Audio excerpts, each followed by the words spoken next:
everyone. Welcome to another exciting episode of Mozambique Guest Summit series with partnership with Impact Women Who Lead. Today's guest will shed some light on the real estate industry and the impacts and relevance within the LNG market.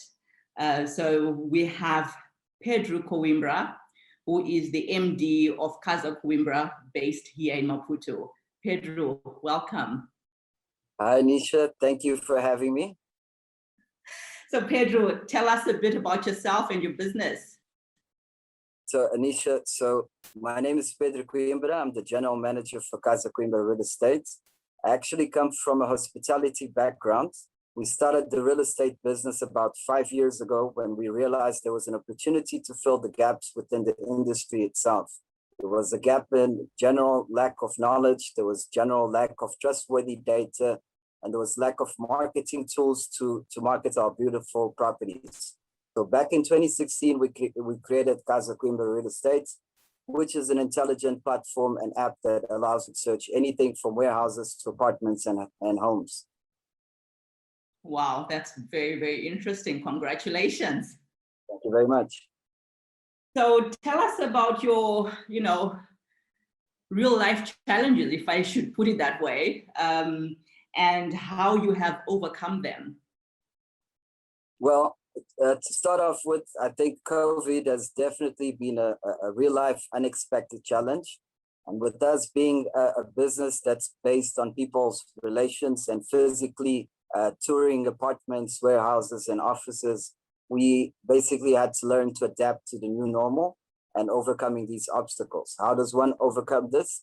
At Casa Coimbra, we basically believe in showcasing our products in our platform so clients can get a glimpse of what to expect before visiting the actual place.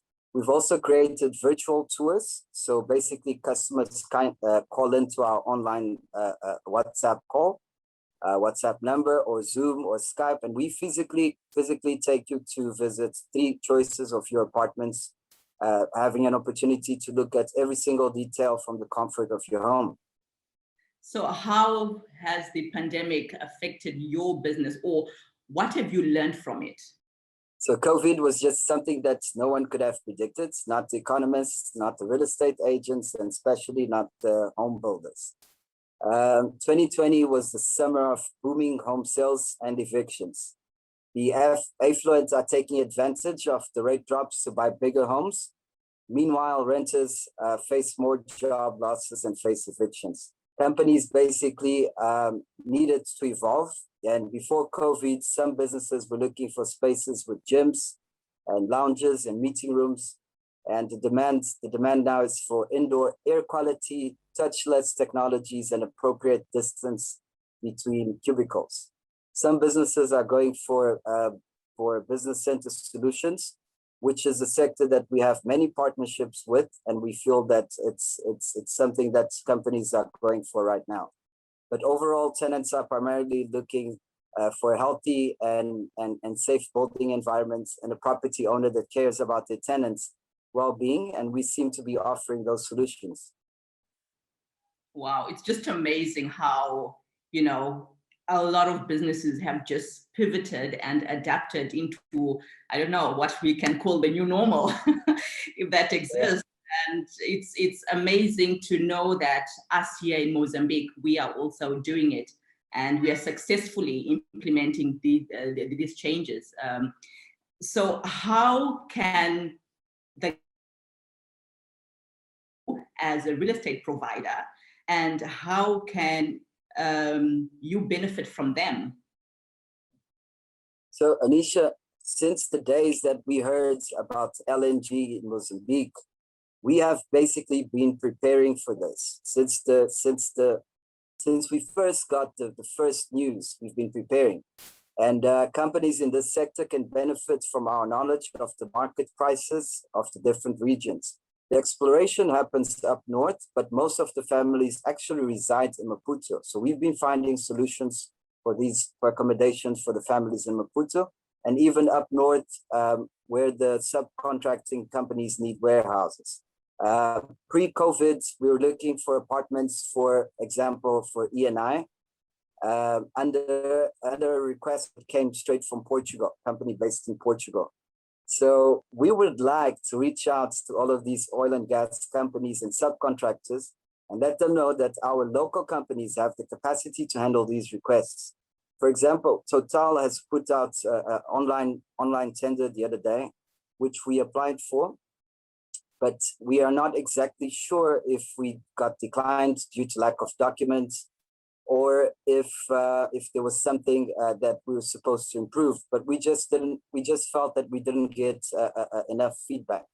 We're not exactly sure if there's a centralized department for accommodation, but we'd like to reach out and let them know that we are here and we can help out in this sector. Wow, so I think two things I picked out from your answer here is feedback from the tendering process, which is so important. That would help us to actually improve as companies trying to get into the sector, and also local capacity, that there are some local companies that do have capacity to work directly with the IOCs, the operators, and the EPCs. That is correct. That is correct. And we are here to help. Yeah. So Pedro, it's customary that every year Mozambique Gas Summit happens in Mozambique, and this year will be no exception. So what would you be looking for at such an event, and what would you think we can incorporate to make it better? So we are basically looking forward to the networking. I have seen you, Anisha, at previous events, and I've physically attended a lot of these summits, and it's been great because we have created a lot of contacts and relationships that will become fruitful in the future. Well, I've also seen you last year at the event in your booth, and I think these are moments where a lot of things happen and you get so much value from just participating in such an event like the Mozambique Gas Summit. So Pedro, it's been a pleasure having you here today with us. And it's been an honor.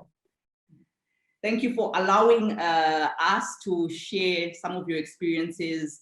I know, the economy and everything has been up and down, also the LNG sector, but it's nice to hear from, entrepreneurs like yourself that are still there, that are still being relevant, that are changing products to suit the current environment. And you are also, motivating others that are trying to get into the sector, that it is possible. And, this is what you have to continue doing. We have to continue fighting every single day. So thank you so much for that. Thank you so much. So from us, Mozambique Gas Summit and Impact Women Who Lead, we are looking forward to seeing you in our next series, which is next month, and also at the annual Mozambique Gas Summit. Thank you so much. Bye-bye.